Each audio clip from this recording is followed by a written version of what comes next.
Hello and welcome back to the Self-Help Bookshelf.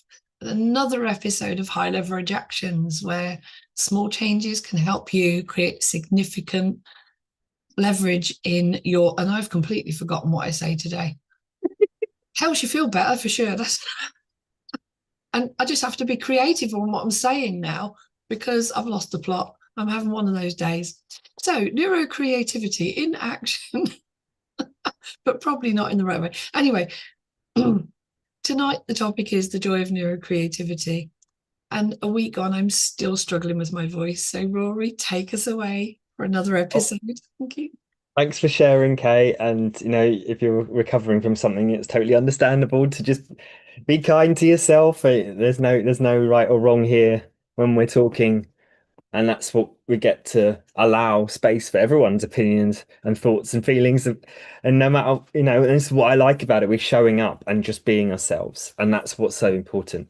Um, so so the joy of neurocreativity. I love this topic because something that I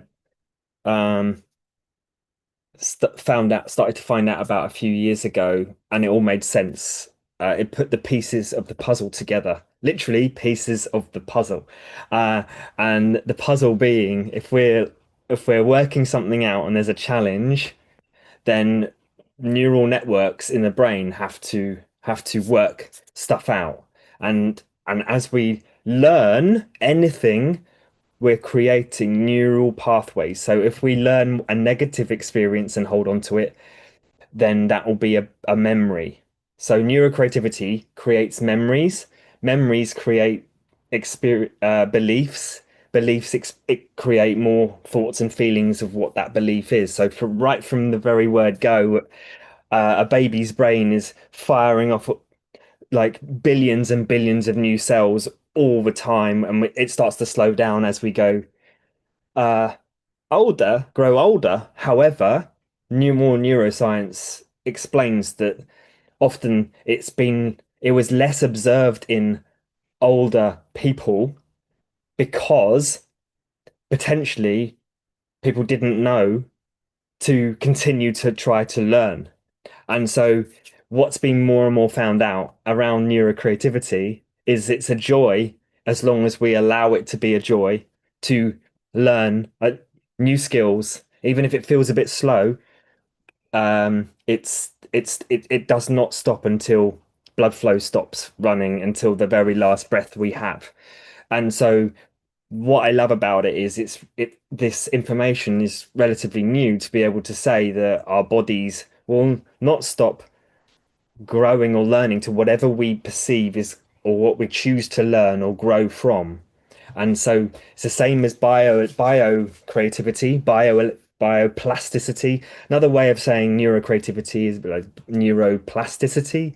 And and so it's as they say, never too late in within reason, within reason again to understand the reasonings behind what we want to change or maintain is a choice, and this is where it comes back to the leadership point of view where I talk about neuro creative leadership is to take lead of our lives, responsibility for every thought and feeling. As soon as we can become more and more conscious of how we're reacting to our thoughts or what we perceive is going on out in front of us in the environments, and all of that is all down to what we're believing is happening, and that will have a bodily effect, it will have a mental effect, and it's remembering to come back to the central point that neurocreativity is basically we'll just repeat the old, maintain the present, or create new changes going forwards. So the joy of neurocreativity is to remember that it can be joyful, to let go, and that space of really it's what we end up committing to. So I love the word commitment. The final piece I'll say on this before passing it over, Kay, is uh, the commitment piece. So if we are not unconsciously not aware of how we're believing and thinking and feeling and reacting, then we're committed to that belief. And so if we choose to commit to something, no matter how we feel, because our feelings will just be a response, a reaction to what we already believe, we can choose to do something else. If I go, no, I'm going to go for a walk today instead of do the same old pattern of complaining about doing work today. I could actually take a positive day off because I'm actually really stressed. And actually, I could just take a whole day off and pretend I'm in bed, and it would be actually just as important as a sick day, a positive sick day, rather than, or that's why people go on holiday. But, if we realize that our long-term health is just as important as our short-term health, then we would start building in these practices to do something better with our lives using our neurocreativity, trying to change patterns if they need changing.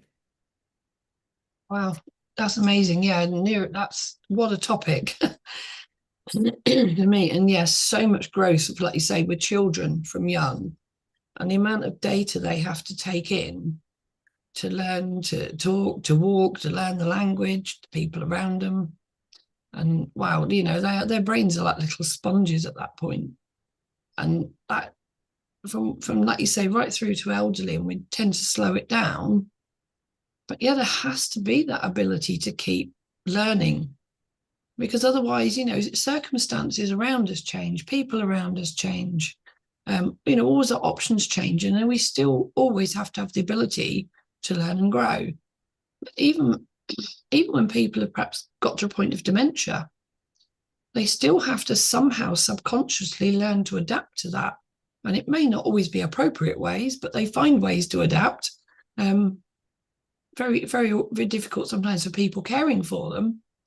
And it might not be the right adaptations, but the brain will automatically want to adapt to what has shifted in their brain, even if it's detrimental as opposed to beneficial. I haven't worked in a care home, even from the kitchen point of view. I've definitely seen how it affects people. And that's incredible, yeah, right through. And the neuroplasticity bit is such a revelation, I think, when people realized that even with injury and illness to the brain, we have that ability to recover and regenerate and renew and actually grow new brain cells. And I was grateful for that information, and I've experienced that myself.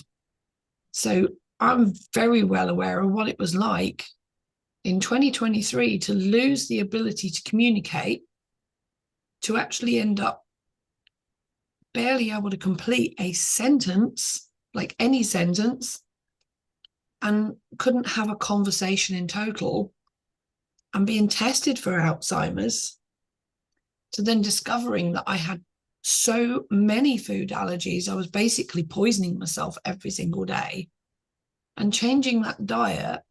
It took me about 7 months to come back. And it was a slow process, but every week it was like somewhere I could feel that shift. And I could feel a bit more capability and a bit more fluidity in my thinking, piece by piece by piece, until by July last year, I finally felt able to get back online and start talking again. Now, losing my voice is a different thing to losing the ability to communicate. That was a whole different level. When my voice was perfect, but my brain was not somehow able to connect words. So I was literally sitting here going, and there was no connection in the middle. And that was a scary place to be. So it's been strange to sit here and talk about neurocreativity in terms of how, even for myself coming back, I needed something to do to rebuild my brain cells, to rebuild my capacity. Because I had like windows of about 10 minutes where I could do something, and then it was gone again. Right through to now, I'll sit and work through a 12, 13-hour day. And I had to do things purposefully. And whether it was sewing, painting, something else, but do something that was like a puzzle or something like a mini goal. And then in the background, by about the March time, I felt capable of getting back on the computer and started, of all things, like you want a challenge to rebuild brain cells. I rebuilt my website. So I still couldn't communicate properly, but I rebuilt the website. that pushed me to the limits, but I did it. And it, like I say, I'm growing a business at a level I couldn't have comprehended over a year ago, or barely comprehended. So yeah, this is a really interesting topic. And I've always been a problem solver, and I love puzzles and challenges, and like my house is filled with puzzles, not just jigsaw puzzles, but all kinds of puzzles. And like I learned to do Rubik's cubes and things, because I've always believed in that, from my own personal experience, that if I want to grow, I've got to challenge myself first. So this is much more your topic tonight. I can only speak from my own experience, but definitely had some experiences there. Oh, that's wonderful, wonderful to hear. Thank you. Yeah. Uh, and it's really important to, it's important to bring up these experiences that help raise awareness that it's things aren't a one-way street or fixed. If it's around health, if it's around setting up something business-wise, even if we don't know how it's going to pan out, or just taking the plunge in something and knowing that if something feels challenging, that's that's where the growth will happen, because that's when they talk about that in coaching. What coaching world is like, embrace the challenge and feel the fear and do it. Yes, to a certain degree, and that's where we were getting into something potentially where we were talking before we started this chat, which was like, where when when there's negative experiences that go on around how we've created, potentially we think it's outside of us, but we've still reacted in a certain way. We've learned how to react, and then we've created an experience inside ourselves, and so that could potentially be not joyful. um and that's the thing is, um the idea that there's a genetic part of health where, our there's always that sort of things to remember around the debate between genetics and epigenetics. So genetics being what's passed along from genes. And actually that's even more crazier than thinking about epigenetics. In some ways, the environment will change and we adapt and grow in a lifetime. And that's what epigenetics is. It's like the external factors that help or change the genetics in some way, uh, from experiences. And so that could be a negative experience or of a detrimental change, but it can also show that that can also then become a positive change, and and remembering what's possible, or looking into what we could look at, what possible things could be changed or grown or learnt from, and that feeling of challenge has to be there in order Mm. to start getting into a flow, a creative flow. I'm doing a project at the moment, and it's kind of like throwing things out on the table a lot, and I'm going through which words to use, and dyslexia, it's a real challenge, and I've seen how that doesn't change so much for me over time so quickly. So there are coping mechanisms around that. However, I still don't believe it's not possible. If I think of it as, like, say, for instance, playing the guitar, I sat there for 8 years playing over and over again. I've not done that so much. So, like, writing the Neuro-creative recollections book, which is, what I've learnt along the way. My uh, copy's still in the car from the book event yesterday. writing this with less words, but more flavors, I like to say, is to really reflect and find the right words for that. Took lot of reflection time and recollections to then bring it and put it on the table. And the point being around that is that, and then I did a whole chapter in a book, 6 months later, and that's getting fast. That was getting faster. That was probably the same as more work, or about the same work as it took me to build up to doing my dissertation in the master's degree in more than 10 years ago. Um, but I did that in like 3 weeks because I've obviously been thinking about all this stuff for a lot longer. Um, so it's about what we're practicing, what we're intending, what we're putting our attention onto, and that sense of, oh yeah, coming back around to doing this project, it feels like I want to walk away, and I do have to kind of like almost walk away and just walk around the chair and then come back and sit again, just enough to like just to refresh, because it's overwhelming at the point, and that's where people think that they aren't creative or think that they aren't a particular way of doing things. And if we don't have to be, we don't have to try and do things we don't want to do or aren't necessarily drawn to. But if there's things that we are missing in our life or skills, even just communication skills, I basically spent the last 15 years studying and reading and learning to read, and then learning to, because it wasn't taught at school properly. Learning to read was not taught properly for me. It was like, oh, you're just slow at it.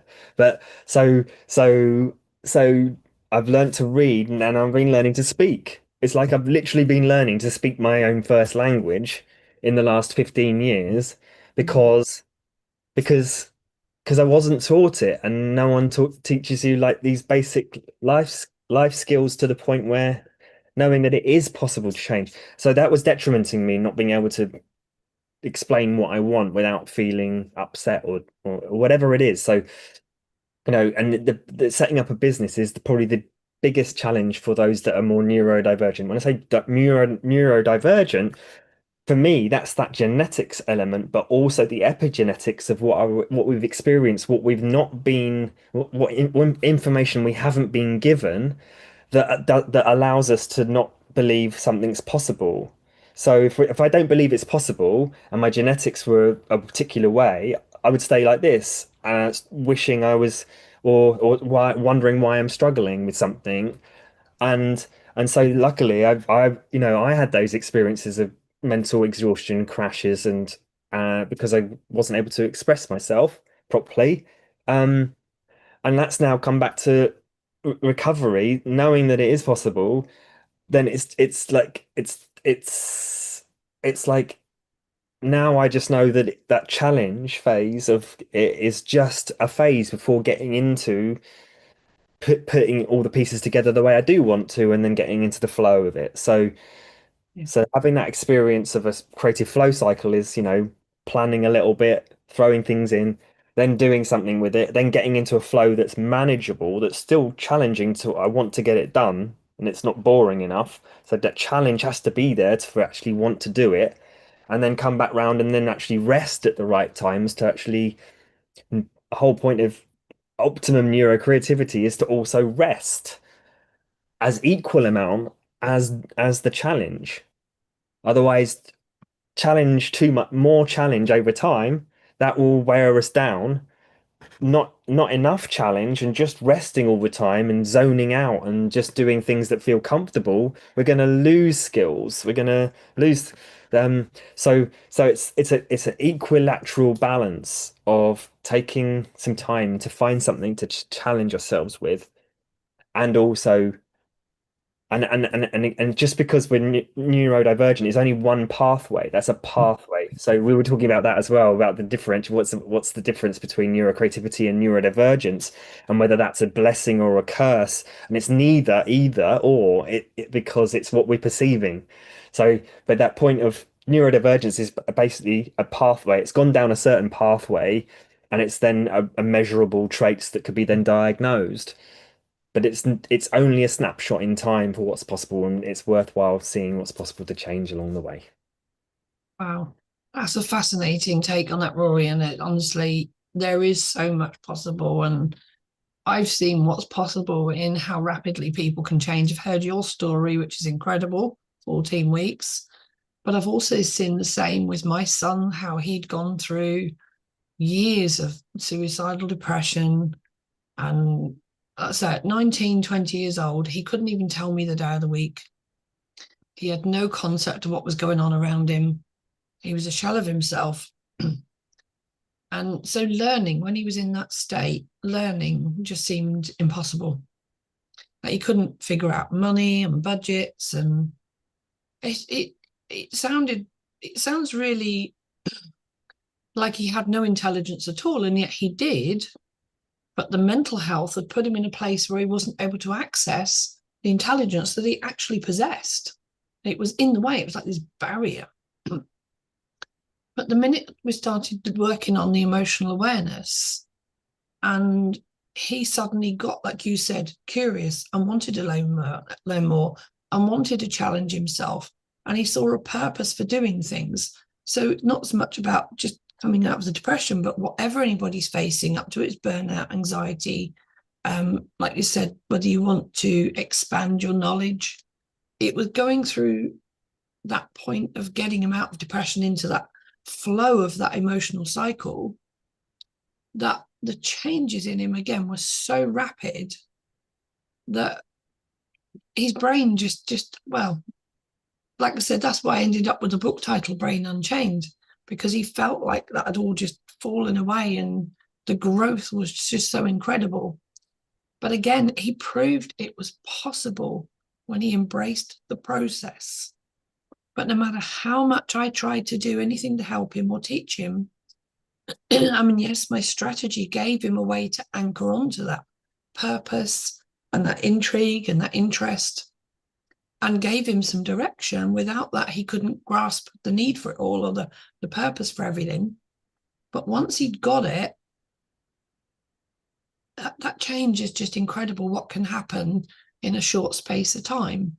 But that doesn't mean everything's going to be resolved overnight. And I think that's the other thing, is think a lot of people think, for example, they're going to watch a video or read a book or go to counseling for 6 weeks and the world is going to be absolutely on top again. But it sometimes takes a bit longer than that.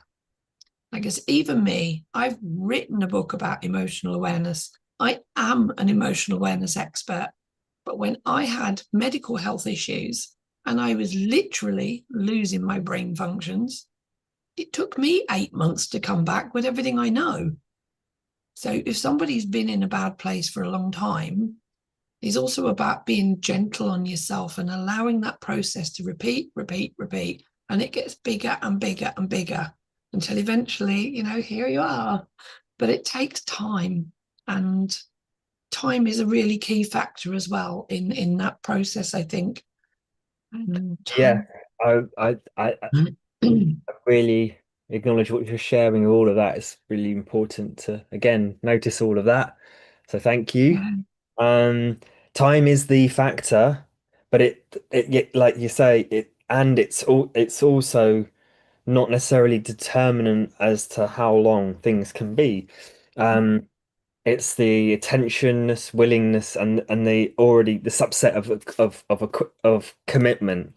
So those that are really committed to creating something in a short space of time can make it happen, depending on how much. It's not motivation. Motivation almost comes from that, going through that struggle phase to then suddenly getting into flow. Then motivation comes, and then it's like, oh, remembering that it was easy to get into a flow with a particular learning cycle, that then the motivation wants to go that way. But we can't rely on motivation. It's often comes after the action.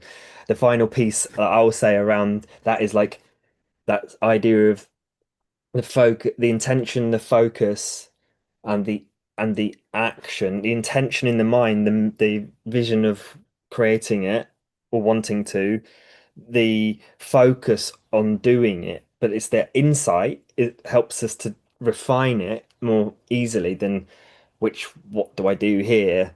Or, really diverse amount of ideas to just do this one thing over and over and over again to learn it properly. Uh, that sort of sense of amount of yeah. So ideas into action. So, um, like learning piece on the guitar over and over again until it's really well played without any mistakes or whatever you want to call it. But that sense of replicating a particular thing and how dexterous that might be. So the dexterity gets, more detailed as we do something over and over again until it becomes unconscious, more unconscious. We can just do it and whilst thinking of something else. And the masters of Yeah, particular instrument could be just thinking about what they're going to buy at the shops tomorrow, whilst playing the Flight of the Bumblebee because they've done it so much, it just then becomes automatic. So it's just the same as anything that we believed in the past that was detrimental or not so useful for us, or what we believe we're not good at, or whatever it is again. So I'm kind of going back around in circles, but just that thing of insight, focus, and action over time, but how repeated, how frequent, and how laser focused on the actual direction will create the speed, as it were. Um, and that's I've if you've got something to say, I've got one yeah, last I've got one last roundup, but I'll say it after. yeah. I was going to say something about the repetition in there, and that's a really key part. Honestly, your insights are really top notch on this today. So, and thank you for holding the conversation up mostly again. Um, the repetition, and you talked about the neurocreativity and the neurodiversity.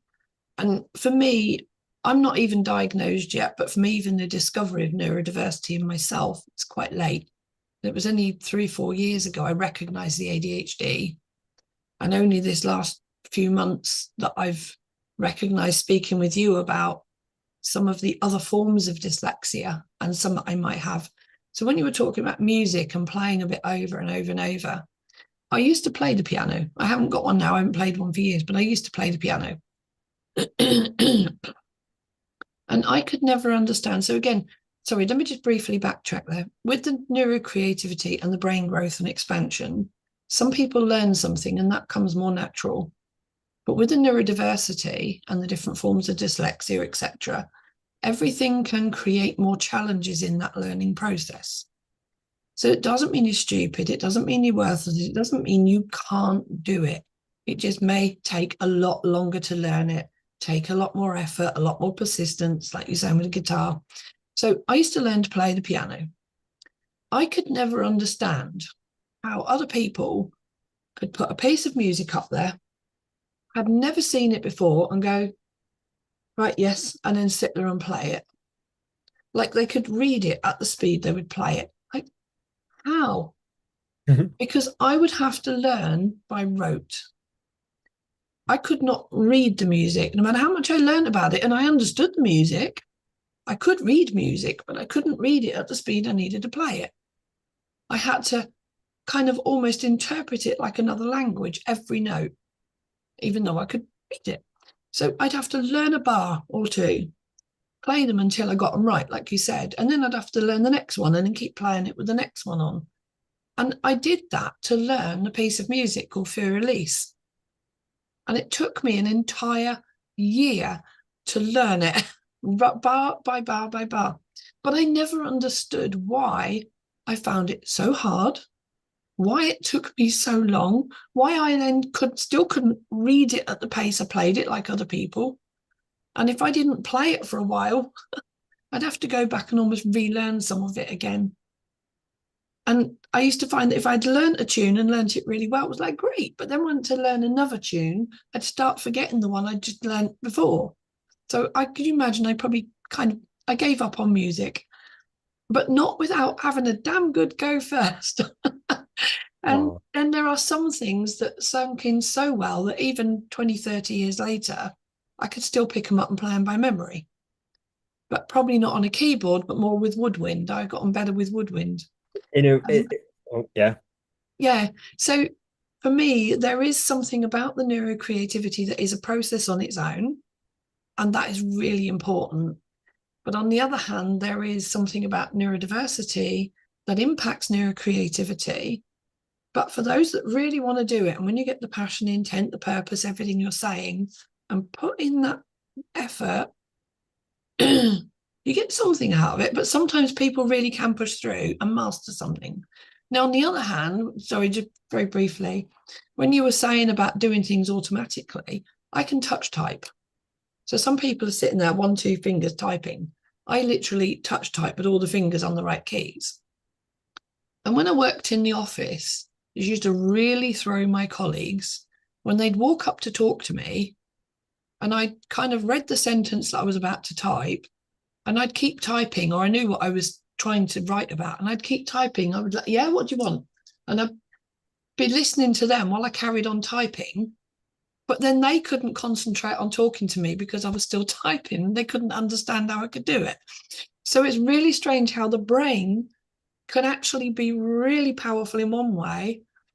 And then when it comes to trying to remember 3 things to do in a row for something else, I fall apart. And like you said earlier about walking away, the amount of times I go to the kitchen to get a cup of coffee or something, and then I think, oh, and because I've walked away, I remember what I was going to do, and I come back to the computer, and an hour later think, oh, I still didn't go and get that, or go and turn that on, or do that, and yeah, and then the housework doesn't get done. So there's lots of twos and fro's with it all.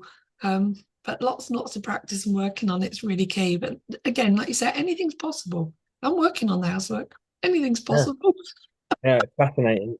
Yeah, it's fascinating what will be possible and what isn't. I Sorry. think there's elements to which parts of the brain are working and which ones I've learned to compensate for others, because the Yeah. way I like to describe it is what happens is with the more ADHD, which is what more you're potentially talking about in terms of memory, where the memories are stored and or how it's played back as well, is like, and that's the same for my working memory as well, is that working memory is like a smaller computer chip, so only a certain amount of information can be held there before we need to sleep, and it gets committed to back shelf space. And the back shelf space, so if you imagine, if it's like, if it can't, if the information and the energy can't go there, it's gonna go somewhere else, and it's gonna go to a different place and charge a different and have a different compensation for how that works. And so, you know, reading is a whole, yeah, like the read I learned guitar. I didn't learn to read music. I could listen to songs Mm. without knowing anything else. I could just hear and copy it. Not like instantly, but I could. It would take me a while to work it out, but I could work through it, and That's pretty much how I learned. I self-taught that way. I did some tablature, which is again much easier to read. It's like numbers and frets, where to put the fingers on the numbers. Whereas I think it's probably there was more friction between reading music, because music is completely non-conducive to what it looks like as you're playing a piano. So there's like symbols that are completely lots of different ones, plus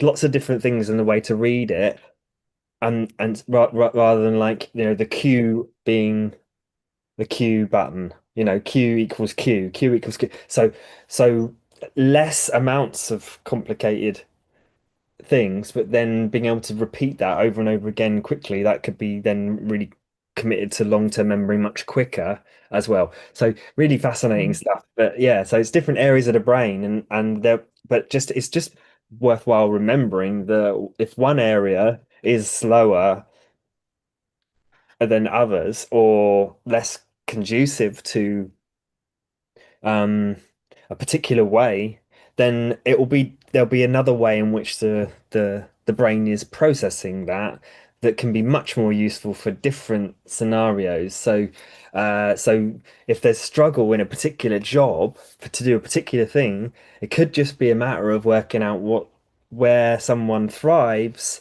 in how they process information and deal with it. So someone that sits at a desk trying to touch type and they can't do that, but they're much better off walking around like introduce it, being more hospitality at events, walking around like remembering exactly where someone would be at a particular time in an area of an event and knowing exactly how to get to that place may be completely different to someone that is more dyspraxic that doesn't have spatial awareness but is really, really great at, again, hospitality if as long as they're staying in a different or one spot, if that makes sense. So, Yeah, so like a reception really, desk rather than a party planner. yeah, very Yeah, interesting different ways in which we can basically thrive the way we want to in different workspaces. Um, just to round up what I was going to say as well, just because if you've touched on a few points there, you mentioned neurodiversity, and just to be clear, that's typically a term that means all brains. All the way in which all humans have a scope in which they learn. Neurodiversity, like biodiversity, is all all brains, all different types of brains. they did Um, on one, didn't they? Neurodivergence is a if the way I can describe it is diversity is this way is wide, divergence is a road. Divergence is like diverting down a particular route. And so neurodivergence or neurodivergent is the reference of a particular cohort of people that have got a particular way of being neurocreative or in that way. So, but yeah, when you say someone's struggling with neurodiversity, it still would Yeah, mean that their particular type of neurodiversity or neurodivergence. So that's all good. I just wanted to clear that up a little bit. But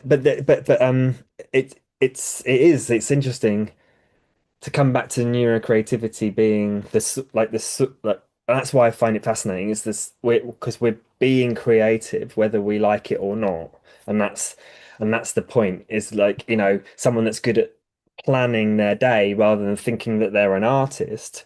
They're still the artist of planning. It's still an art. When you say it's an art to do something, it's an art because it's just a skill that's being developed.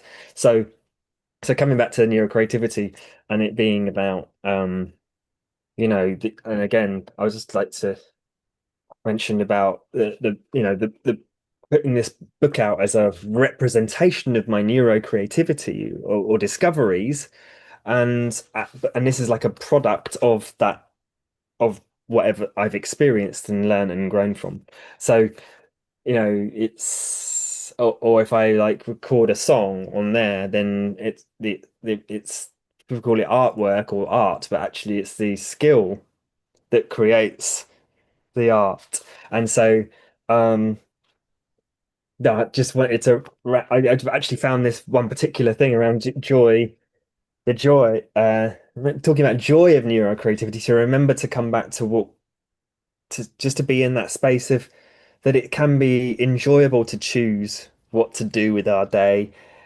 Whether we feel like we should be or shouldn't be doing it is up to us how to change that if we're feeling like it's an obligation or something like that.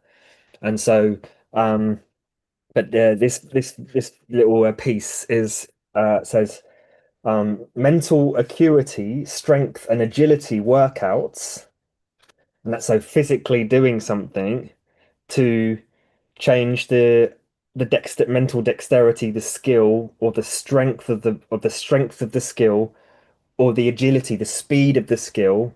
They acuity is the detail, the strength is how strong it can be, and the agility is how fast it can do it. And that's what the elements of a skill. Um, and working and doing workouts, mental acuity, strength, and agility workouts are fundamental, are a fundamental way or to view and appreciate and feel deserving of our own existence. wow, that is incredible and so insightful. It not something you just pull out the top of your head to come up with. a little meme like that, and to you, the little poems and memes and mixed words, but there is so much meaning in that. That is powerful. And yeah, and the other one that's been going through my head has been saying this, and we're talking about creativity. It's not always creativity in the form of being artistic. It's even things like people who like sit and do the crossword puzzle every day. Somebody who likes to go out and do the gardening or fix cars and motorbikes down the garden shed. So anything that is a form of puzzle solving, fixing, repairing, growing, nurturing, mending, creating, piecing, connecting, all of that. Even somebody, like you say, is a networker who likes to just go, oh, this person knows that person or needs to speak to them. And this business would work well collaborating with that. And if it's the brain work that's going on, so whatever the activity is, it's the processes of the brain work with the mindfulness, the enjoyment, the motivation, the reflection and relaxation and doing the hokey cokey, yeah. And it's about embracing it all, not fighting it, not forcing it, but actually enjoying it. And that's a brilliant topic today, Rory. Thank you. And I'm glad you've brought your book on screen today and talked about this, because I need to get you and Emma introduced into the self-help bookshelf on LinkedIn, because we now have a second group. So as well as Facebook and our YouTube channel, we are now on LinkedIn. So come and join us there if you're on LinkedIn and want to interact with us on a daily basis. We do the podcast every week. And on top of that, we also have a new member of the Self-Help Bookshelf today. I'm not talking about generic group members who are valuable to us, but an author member who is going to come and self-publish with myself, Emma, and Rory. And her name is Sue Bailey. I have done an introductory video with her today. Check it out on the channel. It was the previous one to this, and find out more about Sue. And again, join us on Facebook or LinkedIn in the Self-Help Bookshelf groups. So thank you, Rory. Co-creation, perfect. Look at I that. pulled the co-creation card because it's about co-creating together. Well, it wasn't because of that. I pulled that and it ended up saying that. So yeah, Yeah, yeah, and that's the whole thing of co-creation, building on things, neuro-creating, and yeah. Which is joy. what we do with each other, and we challenge each other and we hold each other accountable. So there's another way, if you're finding it difficult to get inspired by something or to do something, and you want to be able to feel like you experience the growth and the joy of life like we do, go and join a group or find a friend who will do a part project or something with you and co-create. That's a great one, because that's what we do as self-publishing self-help authors in the well-being sector.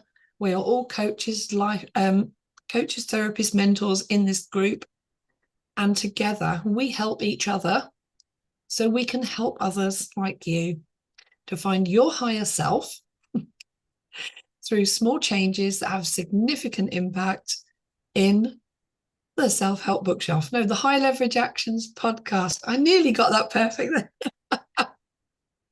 Next week, this voice had better be back properly. But anyway, thank you so much, Rory. Another awesome conversation. Yay. Any final reflections before we go? Um, just just